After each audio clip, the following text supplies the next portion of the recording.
Halo sahabat kerja hati, jumpa kembali dengan kami dan saat ini bersyukur karena ada Ibu Agustin yang survivor dari COVID-19 dan beliau akan memperkenalkan dirinya lebih dalam karena dipersilakan Ibu untuk memperkenalkan dirinya. Terima kasih. Saya Dr. Hewan Agustin Polana. Saya bekerja di bidang perunggasan. Sekarang mendalami adalah unggas lokal. Nah, pada saat saya kena, bisa langsung mulai, Bu? Boleh, nggih, monggo Bu. Perkenalan saya sedikit aja. Memang saya single parent. Single parent sejak tahun 2001. Jadi 19 tahun yang lalu saya sudah ditinggal, saya sudah membesarkan 3 anak. Puji Tuhan sekarang anak saya sudah bekerja semua. Tiga-tiganya perempuan, laki, perempuan semuanya sudah bekerja.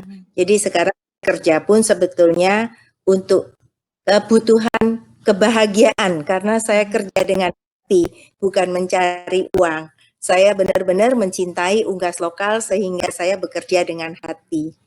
Nah, pengalaman pertama pada saat saya kena, saya tidak tahu. Saya kena dari mana, saya sama sekali tidak tahu. Saya sampai saat ini saya mencoba untuk bertanya, saya dari mana kenanya? Saya tidak tahu. Tetapi terakhir memang saya seminggu terakhir saya sering pergi ke Pandeglang, daerah Lebak, karena saya berurusan dengan dinas peternakan saat itu. Dan kemungkinan saya capai, kemungkinan saya lagi kondisi turun, saya tidak tahu.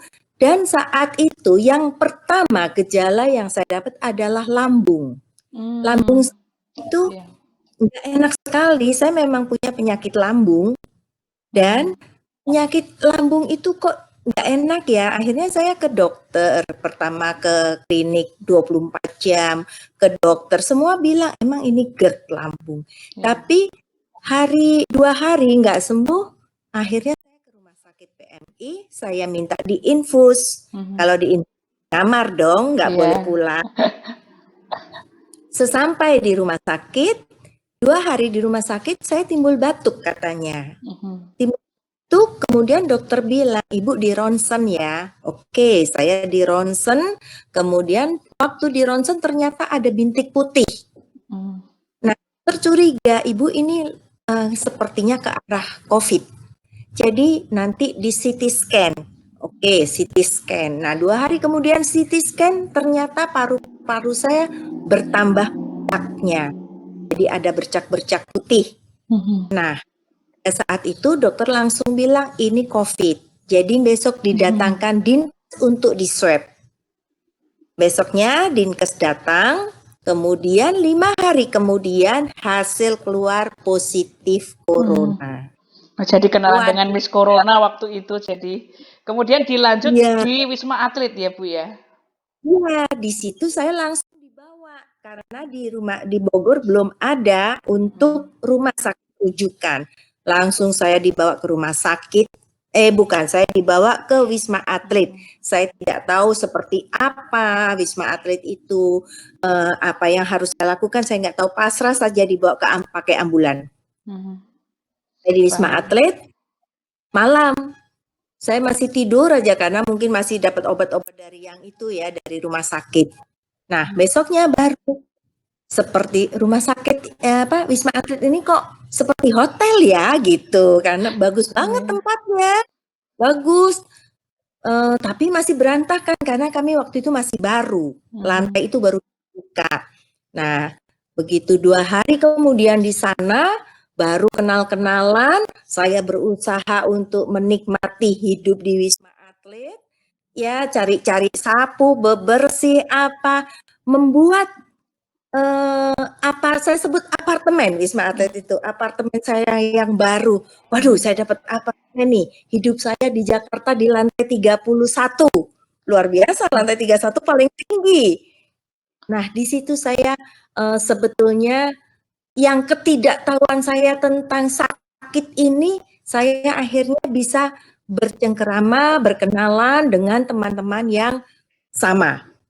Ternyata saya berkenalan juga dengan yang muda-muda, contohnya Karlina, atau yang lebih tua. Nah, saya sendiri orangnya tuh gaptek ya, tapi dengan adanya Karlina, dengan ini, kok bisa berhubungan dengan baik gitu. Akhirnya kami menjadi akrab dan di situ timbul positive thinking bahwa ya ternyata di sini tidak sendiri. Iya. Dan saya tidak mau mencari kenapa.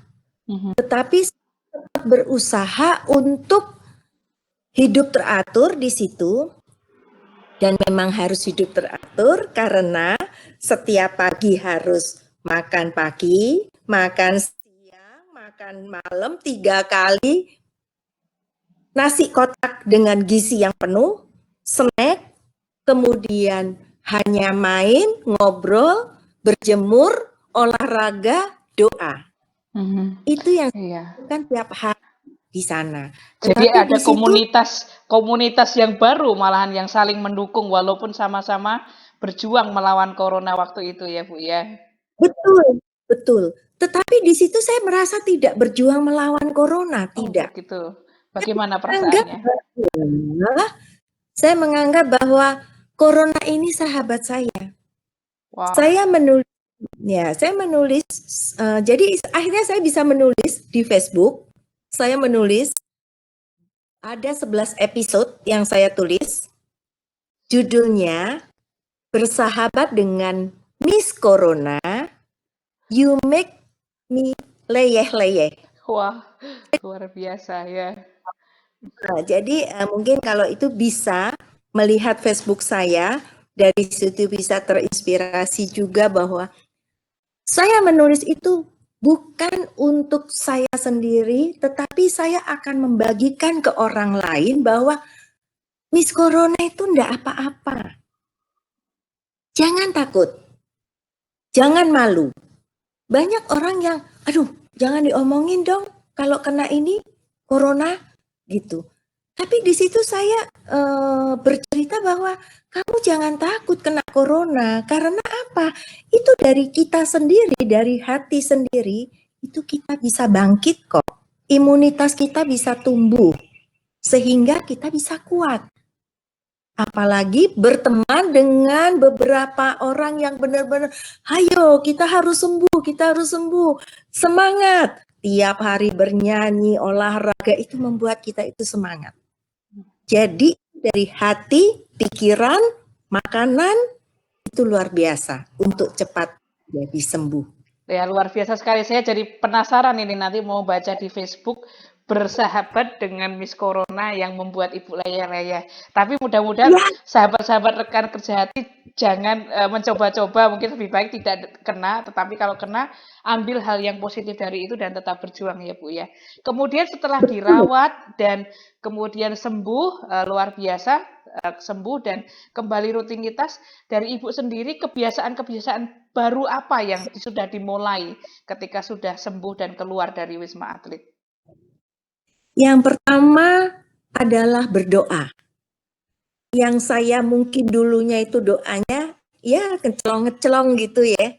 Sekarang berdoa itu setiap kalau di kami itu ada doa yang malaikat Tuhan, doa Korunka, doa Rosario, itu yang saya lakukan di Wisma Atlet sampai saat ini saya lakukan. Pertama doa. Kemudian yang kedua olahraga.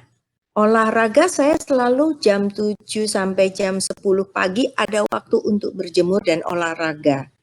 Saya bisa ke pasar untuk jalan kira-kira 10 kilometer. Tetapi di pasar saya harus menjaga jarak. Saya tidak mau bersentuhan apapun dan saya berbelanja sedikit yang saya perlu, saya pulang. Untuk olahraga dan tetap berbelanja, tetapi saya tidak bersentuhan dengan orang. Nah, jalan ya untuk minggir-minggir gitu. Iya. Nggak usah mepet-mepet gitu. Kemudian cuci tangan, pakai masker. Wah, wajib banget itu. Pakai di mobil pun saya pakai masker. Saya kerja bawa mobil sendiri, pakai masker. Itu. Jadi terus minum vitamin tetap. Ya, doa, olahraga, makan bergizi, kemudian cuci tangan, pakai masker, jaga jarak. Jaga jarak. Jadi Jaga, seperti ya. yang itu Walaupun disarankan menjaga diri sendiri, tapi juga menjaga orang lain yang di sekitar juga kita ya Bu ya. iya, yang saya selalu pesan ke teman-teman bahwa sebetulnya kita itu nggak takut ya kalau sakit atau apa, tetapi untuk kita sendiri kan menularkan ke orang, kita nggak tahu kan, kayak seperti saya kan OTG sebetulnya. Kalau menularkan ke orang, kasihan orang-orangnya itu. Jadi social distancing-nya itu bukan untuk saya sendiri, tetapi juga untuk orang lain. Untuk orang lain. Jangan sampai itu tertular. Gitu. Baik. Wah, terima kasih sekali tips praktikal dan juga bersyukur bahwa dengan kita yang bersikap positif, berdoa, juga menjaga orang lain yang di sekitar kita dengan kebiasaan-kebiasaan baru itu sangat penting. Jadi terima kasih sekali sahabat kerja hati bahwa di sini Ibu Agustin sudah memberikan ceritanya, semoga bermanfaat dan mudah-mudahan ini menolong kita bersama. Sampai jumpa kembali. Terima kasih Ibu Agustin.